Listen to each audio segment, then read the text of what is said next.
Oh my god, I was supposed to paint this! I need to stop breathing. Howdy guys, it's Luke at Geekgaming Scenics. In this video, every time I paint a model, it's going to get a lot smaller. I'll catch you after this.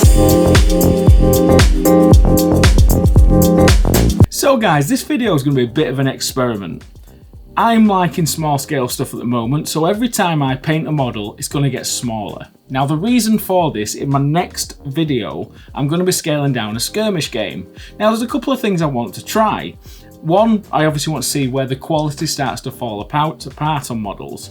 I also want to see whether you can just get your standard 32mm models and shrink them, and see how far they can go before they're undistinguishable on the table. I also want to see where the character sort of starts falling off, because for a skirmish game you need to be able to identify your models when you're playing.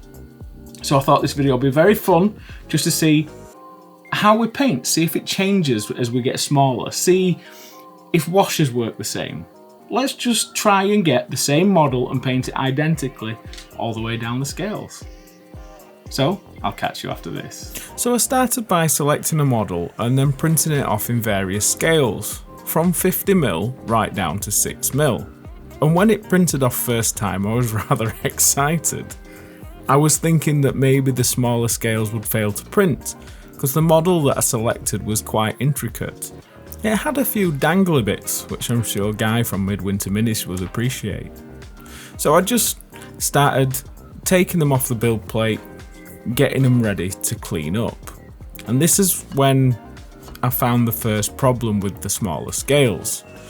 When I had a look at them on the actual supports, even though these have been printed with easy remove supports, on the very, very small intricate models, I don't think them smaller bits was going to survive the process.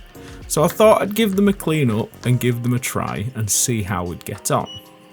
Now once cleaned up, the models did come off the supports quite easily, the bigger ones especially. The smaller ones though, I did break things did come off, things didn't survive the print because they were just too small and the supports had moulded to the model because I just shrunk the pre-supported models down. So I found some more simpler models and printed them off, and they came off perfectly fine.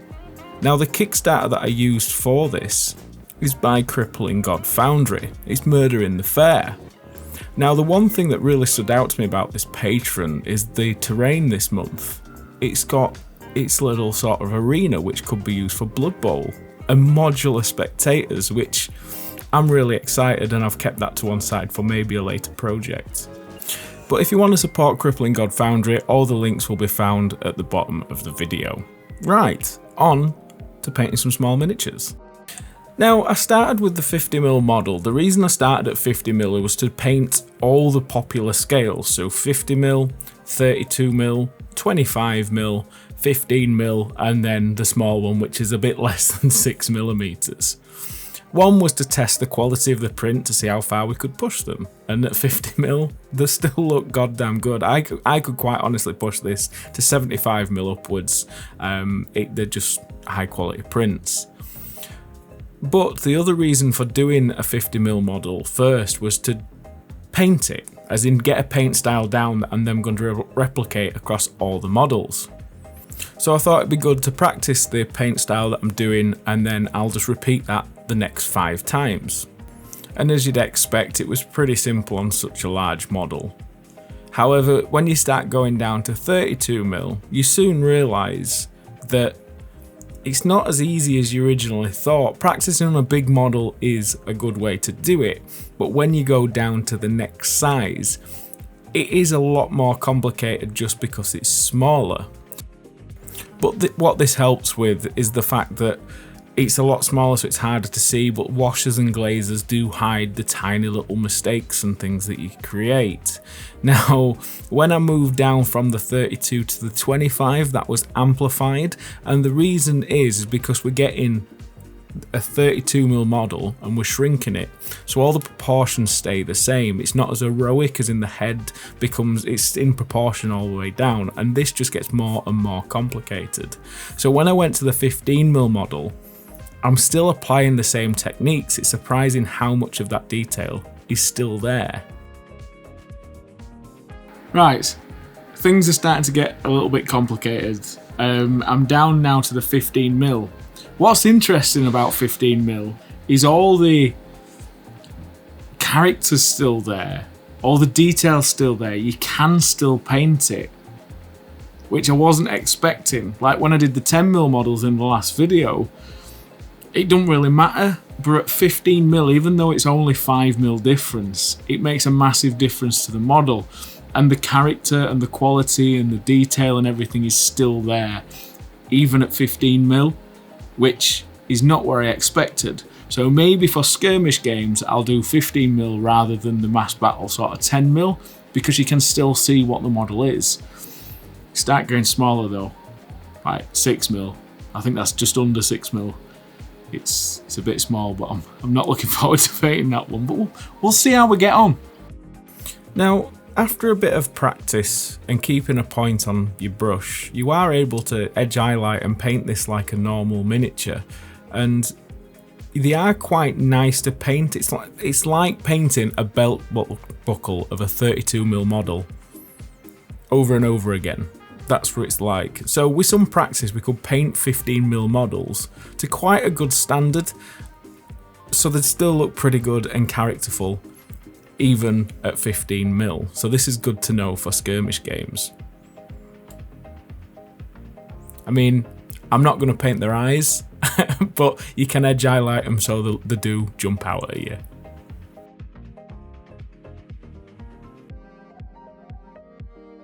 This next model, it's 6mm, but it's not a 6mm model designed to be 6mm. Now this is the problem with taking an actual size sculpt and shrinking it. The proportions stay the same, like the head, the hands, the weapons. This is why you can't just get a 32mm model and downscale it, because everything gets small. When you actually look at tiny scale models, the heads are out of proportion, they're heroic, shall we call it. But you can print models smaller. Just remember that the 6mm is tiny. This is so much smaller than anything I've ever painted. It's a lot smaller than even 6mm models that I've painted, because all the proportions are the same. And I'm surprised it's held the detail. I mean, it just shows how good these home printers are getting. I'm trying to keep it in focus, so bear with me. I am going to try and paint it. If I don't get much footage, I apologise, but we'll see how far we get anyway. Oh my god, I was supposed to paint this. I need to stop breathing.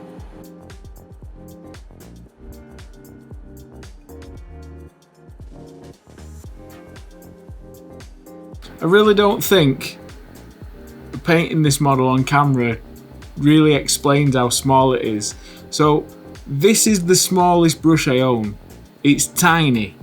Now watch this. As in, it's huge. You can see my heartbeat vibrating the model. That's how small and tight in we are. I think I'm going to give up because I'm straining my eyes and it's killing me. But yeah, it's been fun. I'll see you in a bit. Now that is tiny. Teeny tiny. So, this video was quite interesting, and I'd like to thank Crippling God for making it possible. And thanks for sponsoring this. But do check out Crippling God. It really helps me out if you use the link below, and it obviously helps Crippling God out as well. But if you use that link, it means you can sign up to the Patreon and get loads of models each month. This month's obviously the medieval stuff, which looks great, and I want to see what they're going to come out with, because the sculpts are lovely. What do you think? But anyway guys, any questions on this at all? Because I'm adamant that you can get some models and shrink them down, but there's some models that are just a bit too fiddly. But this is good to know. It's good practice, because it means we can shrink down for skirmish games, like if we're going to be doing 40k, if we're going to be doing whatever skirmish game you want to play, we can shrink them down to about 15mm before they start losing the character, and that's good to know. So I'm looking forward to the next video. So if you want to see that, don't forget to subscribe and like and everything else, and you'll get to see that video hopefully next week or just after. It's going to take a while to do. So yeah, if you'd like to support me, don't forget to check out my links below where you can buy my Scenics and my hobby materials. Also, if you can find it in a shop local to you or in a country where you are, please use them shops first, because it just means that you using them, it still supports me, and we're also supporting as local communities and shops as well. All the links to where you can buy them from are all below this video, guys, so check that out. But anyway, guys, I'm looking forward to this next video, and I'll see you then. Love, love, love.